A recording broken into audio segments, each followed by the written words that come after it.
This is where the controversy begins. She is overqualified for this gig. Anika Niles is overqualified. So my friend Dave sent me a link with Gary and Alex from Rush, just casually talking that they are going to be on tour again. Amazing, I can't wait. The elephant in the room. In the words of Geddy Lee, how do you replace the irreplaceable? The first thing we thought about is who is going to play drums for them. Then they dropped the bomb. Anika Niles. Boom, mind blown. I actually met Anika in 2019 when I went to one of her clinics. I got to listen to her playing live. She is incredible. And I got this little signed poster, which is now more valuable after this announcement. This is where the controversy begins. And I'm going to ask you to stay with me because this might make sense later.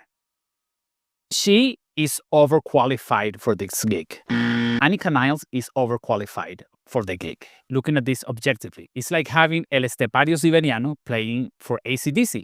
Get Neil and Anika side by side. Look at technique, independence, dynamics, presence. This is not even open for discussion. Looking at it objectively, she is overqualified for the gig. Now, Neil is not the best drummer of all time. It's not open for discussion either. He might not even break the top 80, in my opinion. And this is where everything changes. He might be the greatest drummer of all time. There is the best drummer of all times, which is impossible to know. And there is the greatest drummer of all time. He might be one of the greatest because when you talk drums, you know who Neil Peart is. Everybody knows him. The influence he had on thousands of drummers, the influence that Rush had in, I'm going to say thousands of bands. We get to listen to some different progressive music now because they did what they did, one of the greatest bands of all times.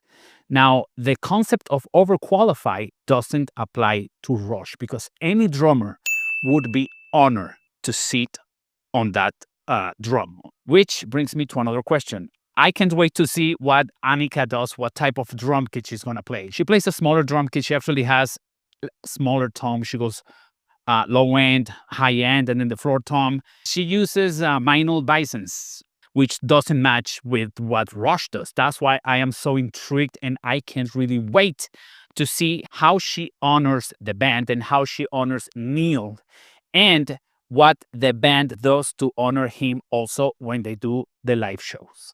I can't wait.